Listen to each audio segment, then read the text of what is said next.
Hey guys, how you all doing? So full disclosure here, I'm recording this video while I'm sick. So if I sound like a frog, now you freaking know why. So I'm not feeling great, but it's fitting that I feel sick because I made a video, as I frequently do, about one of my fucked up little guys. And this fucked up little guy worships a sick tree. That's kind of their deal. So actually, full disclosure. This is the tale of two builds. One which was very bad and did not work, and the second which is also very bad but does work. So we'll get to that.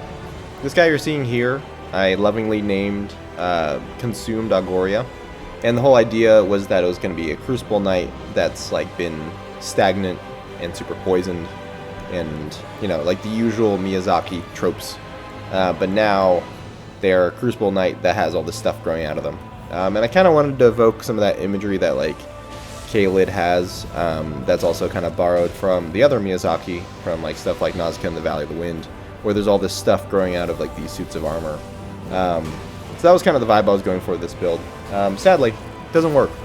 It's not really a good build. You'll see me win like an invasion here, and I felt really good. This is like the first or second invasion I had with this build. And I was like, yeah, this build's awesome. And then I kind of realized that these people just don't have any health, and they're not very good. And they willingly traded into things they should not trade into. I should explain the general idea behind this build, which is that I was going to use the recently buffed by the 1.07 patch Ordovis sword, which has that really nice, quick backhand Ordovis vortex. And that's a pretty good move now. And then I was going to combine that with some of the Crucible incantations, of which I hadn't used yet. And then I was also going to use some of the Beastman incantations, which I also hadn't used. And I put like 29 points into Strength, and I put like 27 points into Faith. And so this is where I kind of ran into an issue. And I anticipated this issue, but my solution for it wasn't that great. So let me get to that. The issue was that everything does physical damage. Yes, the Ordovis sword does some holy damage, and Siluria's tree, which is like the Crucible Knight lance that has like horns growing out of it, also has some holy damage. But both of those weapons primarily scale with strength and really don't benefit a lot from their holy damage scaling, which is your faith scaling. I think Siluria's tree might get a little bit of boosted damage from having higher faith, but Ordovis' sword, and especially Ordovis' vortex, which is its Ash of War, really only scales off of strength. Now you might be wondering why this is a predicament. It's a predicament because the way I've operated a lot of these builds is I get a lot of utility out of my physic, and I boost their damage, and I was planning on boosting their damage with a holy shrouded tier in the physic, but they don't do a lot of holy damage, so it just isn't that effective. And then you'd think the Crucible Knight spells might do like all holy damage, but no, those also all do physical damage, except the breath one, which does fire. So I knew it was going to be an issue that I wasn't going to be able to boost my damage with the physic, so I had the big-brained idea to poison other things, or potentially myself, in order to get a 40% boost in damage from both the Kindred of Ra Exaltation Talisman and the Mushroom Crown. This was a really stupid idea. So yeah, my entire idea initially was like, oh, I'll poison them with pots, or I'll poison them with the poison spray mist, which I just went into detail in my last video about how the poison spray mist sucks, and then making this build, I'm like, I'll just be smarter, and I wasn't. My other idea was fetid pots, which are a little harder to proc, but they also have the self-proc. The problem is, it's not just regular poison. The fetid pots inflict deadly poison upon whoever gets it. So all the regen I have doesn't really matter that much. My health is still ticking down because the fetid pot's poison is that potent. And ultimately my problem here is that it's like all of my spells really only work as like trading spells, and they don't do enough damage where I'm like eliminating people when they trade with me. And of course the biggest problem in all of this is that it's impossible to make trades with the presence of a Moon Veil in an invasion. Like, you've made a trade because you've made space for it. You've isolated someone, and you've properly baited your opponent into attacking you while you're attacking them. But you didn't actually win this trade because someone has a Moon Veil, and while you're making this trade and winning this trade, someone hits you for half your damage from off screen. I'm very salty about Moon Veils now. It's kind of like the popular thing. You know, everyone complained about Rivers of Blood for such a long time, but now we're back to complaining about the Moon Veil. And my response to that has always been to make mages that can do damage while keeping everyone kind of in front of you and on screen. This build doesn't quite do that.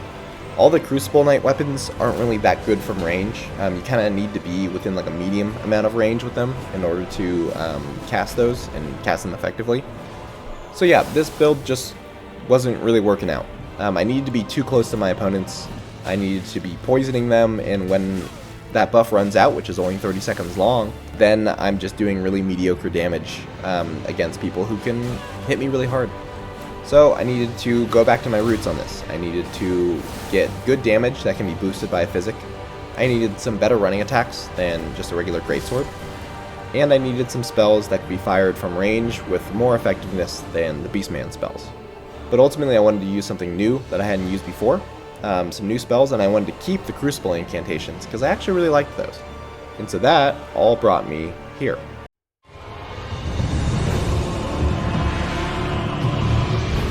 So I turned Consumed Augora into Ulcerated Augora.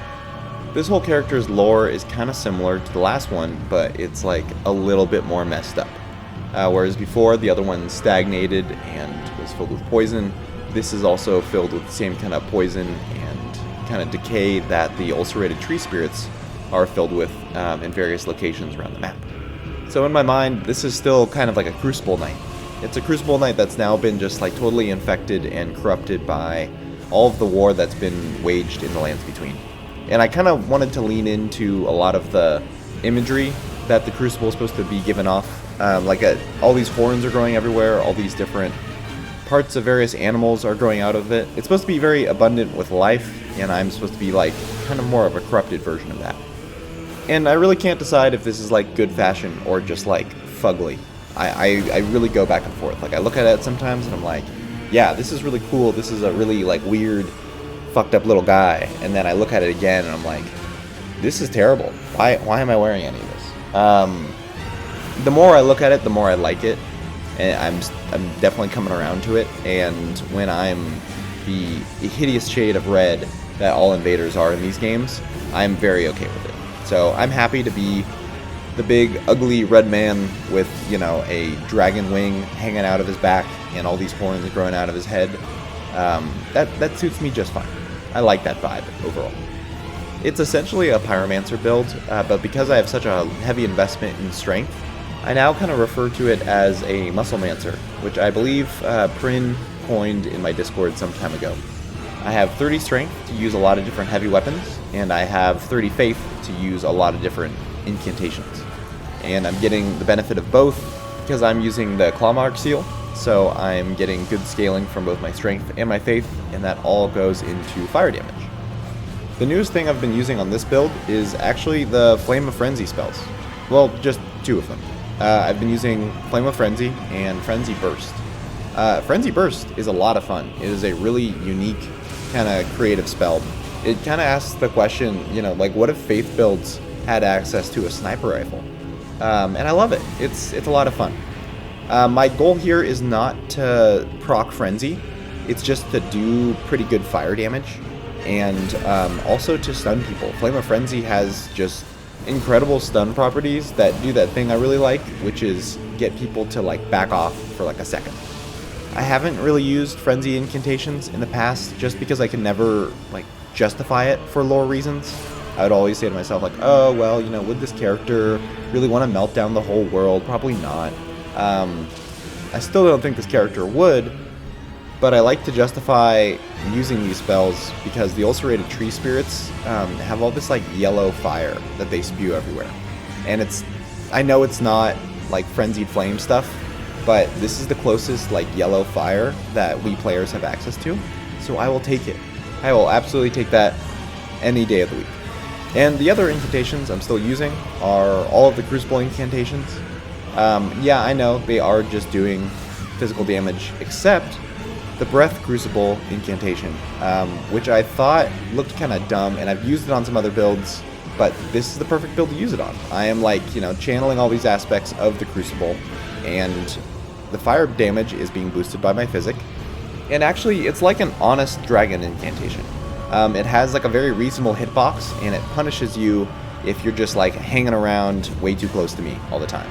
It tells you to back off, and it can even like push people off cliffs, which I absolutely love. And you know, it's a universal thing.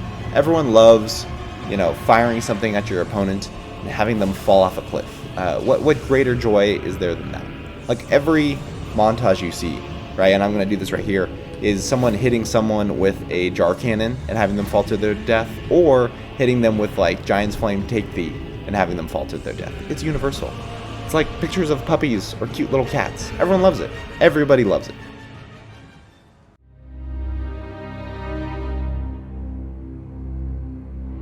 I said earlier that this build can use a lot of different heavy weapons, and then I have no clips of me using any other heavy weapons except for the Magma Worm's Curved Sword and the Blasphemous Greatsword. And I much prefer the Magma Worm's Curved Sword, which has some very unique properties. First of all, it does a lot of good fire damage, which I've been looking for in this build. And it's also really heavy, like just obnoxiously heavy. Every other Curved Greatsword in this game weighs like 10 Miyazakis, and this one weighs 16. But whatever, we'll move past it, because it looks cool, it fits the vibe of this build. Looks very Crucible-y, not really, but it looks like it's born of something that could derive of nature. Anyways, it has its unique Ash of War called Magma Guillotine, and I love it. It is the guillotine in Central Park, except for overleveleds who need to be put down.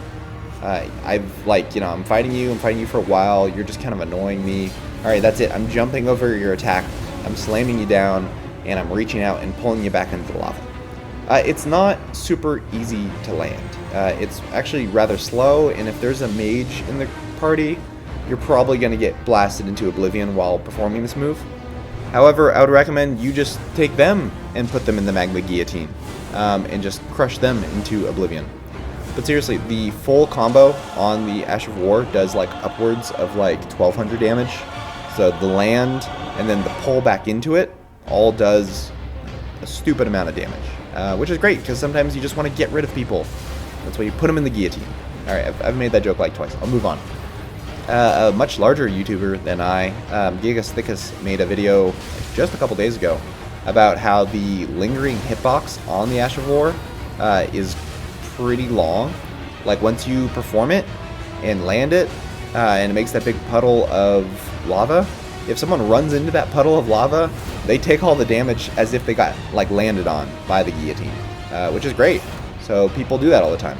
People think they spaced a large puddle of lava by running into it. They're wrong. They take a lot of damage. There's also just complete idiots who, like, you'll see me here, I'm fighting just the worst over-leveled squad in the world. It's really just one player who's awful, who's like max level. And they're kicking my ass all over the mountaintops until at a certain point I'm just like, okay, I've had enough. This is my final stand. I'm just going to do the guillotine. If someone gets killed by it, great. Not, whatever. I do it. Don't quite kill them. But the idiot host like walks back into the lava puddle and then just stands there until they die. Like, this is your brain on over-leveleds. My god. But hey, it works. I like the big puddle of lava. That's fun.